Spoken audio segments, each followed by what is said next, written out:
pendidikan dalam kemajuan suatu bangsa dan masyarakat merupakan suatu keniscayaan. Pendidikan merupakan investasi jangka panjang yang harus selalu ditingkatkan mutunya. Salah satu proses penting dalam pendidikan adalah kegiatan penilaian atau evaluasi hasil pembelajaran peserta didik yang harus ditingkatkan oleh pendidik.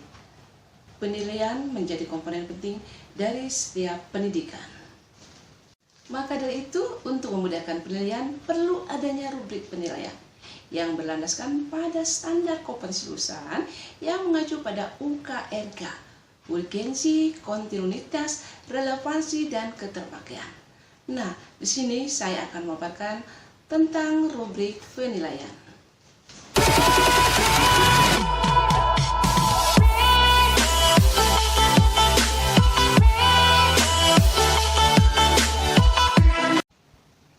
Pengertian rubrik menurut para ahli. Yang pertama, menurut Iren, rubrik adalah deskripsi terperinci tentang tipe kinerja tertentu dan kriteria yang akan digunakan untuk menilainya.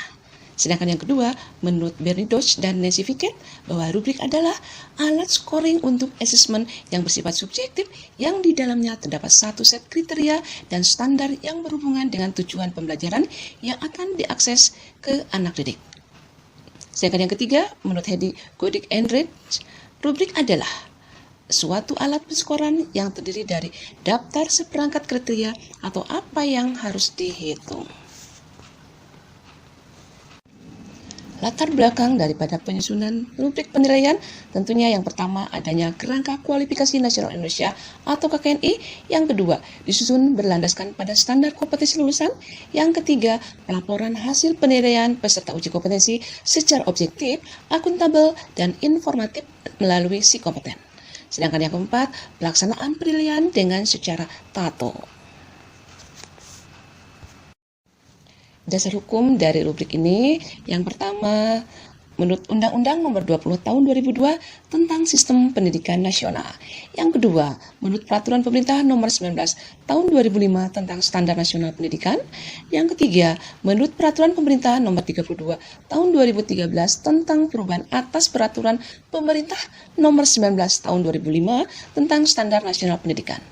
Yang keempat, menurut Peraturan Presiden Nomor 8 Tahun 2012 tentang Kerangka Kualifikasi Nasional Indonesia. Dan yang kelima, menurut Peraturan Menteri Pendidikan dan Kebudayaan Nomor 131 Tahun 2014 tentang Standar Kompetensi Lulusan, Kursus, dan Pelatihan. Dan yang terakhir, menurut Pedoman Penyusunan Kurikulum Kursus dan Pelatihan tahun 2014. Tujuan dari penyusunan rubrik ini, yang pertama, untuk meningkatkan pemahaman mengenai prinsip-prinsip penilaian. Yang kedua, merencanakan dan melaksanakan penilaian hasil uji kompetensi peserta yang berkualitas sesuai dengan kompetensi yang akan dicapai, meliputi sikap, pengetahuan, dan keterampilan. Yang ketiga, untuk mengolah hasil penilaian dan menindaklanjutinya. Dan yang keempat, merupakan acuan laporan capaian kompetensi peserta uji kompetensi secara objektif, akuntabel, dan informatif. Bagaimana tentang standar penilaian dalam rubrik ini? Tentunya berdasarkan TATO. Apa itu TATO? Terbuka, adil, terukur, dan objektif. Terbuka, di mana prosedur penilaian kriteria penskoran dan kriteria kelulusan dapat diketahui oleh pihak-pihak terkait. Sedangkan adil diterapkan untuk semua peserta, tidak ada yang diuntungkan atau dirugikan. Sedangkan terukur, penentuan skor sesuai aturan atau kriteria yang jelas dan objektif. Penilaian spesifik, jelas, bukan pernyataan terbuka yang membuka ruang pertimbangan subjektif penguji sehingga menjadi multitafsir. Berikut adalah teknik penilaian. Komponen-komponen yang dinilai adalah berdasarkan teknik penilaian terdiri dari sikap, pengetahuan, dan keterampilan.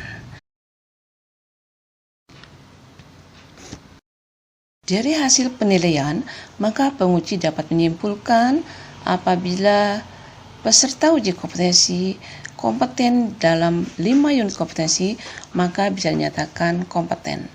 Dan apabila ada salah satu unit yang belum kompeten, maka belum dinyatakan kompeten.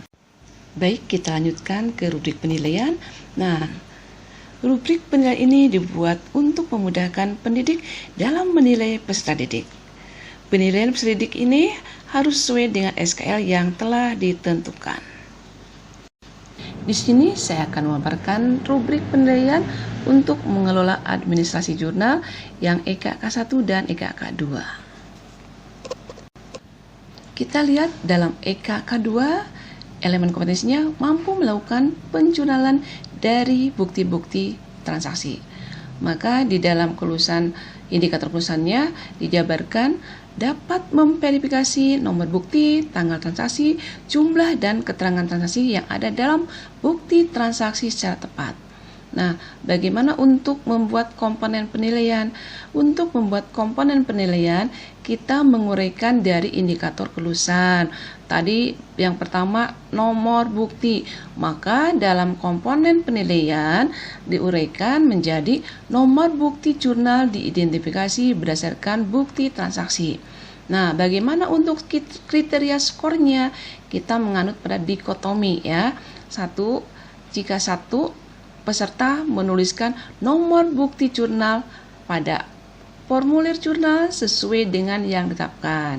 Nah, jika skor 0, maka peserta tersebut tidak menuliskan nomor bukti jurnal pada formulir jurnal sesuai dengan yang ditetapkan. Nah, sini bobot nilainya 2 ya. Nah, berikutnya kita lihat lagi dalam indikator terdapat tanggal transaksi. Maka untuk membuat komponen penilaian yang keduanya adalah tanggal jurnal diidentifikasi sesuai bukti transaksi. Nah, bagaimana penilaian atau kriteria skornya? Jika peserta mengisi tanggal jurnal ditulis sesuai dengan bukti transaksi, maka akan mendapatkan skor 1. Sedangkan nilai atau skor 0, peserta tidak menuliskan tanggal jurnal, tidak ditulis sesuai dengan bukti transaksi. Nah, kalau misalkan di sini bobotnya juga 2 ya.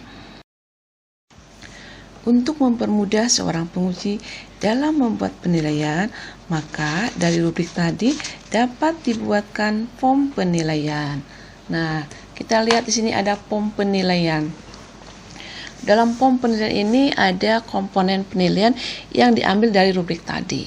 Nah, kita lihat bagaimana cara penilaiannya oleh penguji. Kita lihat di sini tadi ada hasil kerja yang telah dibuat oleh peserta sesuai urutan yang pertama. Yaitu yang pertama itu adalah nomor bukti jurnal diidentifikasi sesuai dengan transaksi. Nah, di sini betul peserta sudah membuat nomor jurnal secara berurutan. Yang kedua yaitu tanggalnya juga sudah sama. Kemudian yang ketiga adalah keterangan, yang keempat jumlah juga ada ya, nomor akun, nama akun, jumlah dan tanda tangan. Nah, di sini maka penguji akan memberikan skor nilainya adalah 1, 1, 1, 1. Nah, kenapa memberikan nilai skor 1 tersebut? Karena bahwa pekerjaan yang sudah dikerjakan oleh peserta didik adalah sudah benar dan penguji menilai sudah sesuai dengan tato. Nah, yang kedua juga sama.